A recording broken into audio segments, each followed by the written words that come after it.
Here in this problem, we're given a least squares regression line that describes this relationship between an x and y variable. Take a moment to pause the video and read this full problem statement. So in parts A and B, we're asked to use the least squares regression line to calculate predicted outcomes. In part A, we're told that what if the x variable is 3?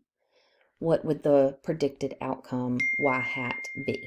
So what I did for that was I just opened up a calculator. This could be a phone calculator or even like Google calculator like this. And notice that it looks just like the least squares regression line equation or formula you can think of, except for where we had x, I'm now letting that be the value 3. And when I calculate this, I get 3.009. And that's the value that we were looking for here. In part B, we're asked to do the same calculation or same type of calculation, but if x is -7, I will be honest, I'm glad that they pointed that out because this was a difficult problem for me to understand with the betting, like the context of the problem. But we're going to plug in -7 for x. So I'll go back to my calculator. And you can see here, instead of x, now I have substituted a -7. And when I calculate that, I do get this negative value that tells me that the home team is losing by 7.061 points. So I do need to be aware of how the question is asked and what I'm answering with. So I want to make sure I actually use this positive number here, because I'm predicting the winning margin of the visiting team. Think of it like that. So if the home team lost by 7 points, that means the visiting team won by 7 points, or a little over 7 points. Now, for the next couple of parts, we're asked to interpret some things about this equation. And here's some key things I'm looking for when I'm asked to interpret slope.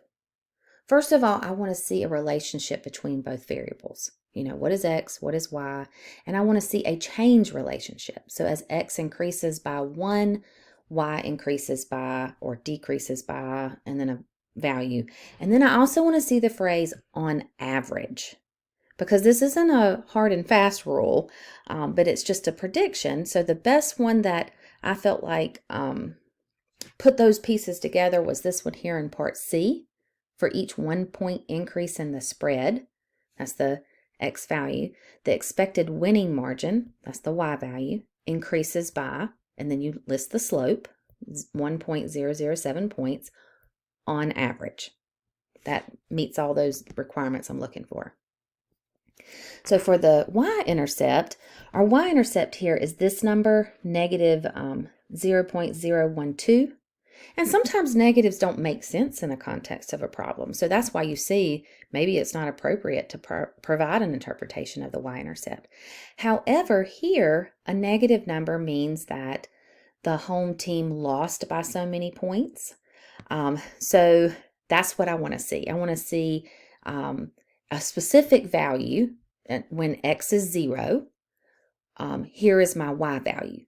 Now, notice that I didn't put -0.012 points because lose by captures the sense of that negative.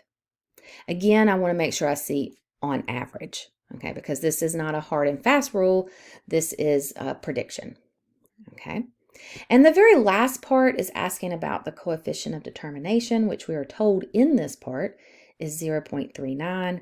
And what this does is it gives the coefficient of determination gives us a sense of how well the line fits the data. And we can write a percentage statement with this, and it will look like part C, 39%. So notice I've changed that decimal to a percentage of the variation in winning margins. So that's the y. Can be explained by the least squares regression equation. So 39% of the variation in the dependent variable can be explained by the least squares regression line.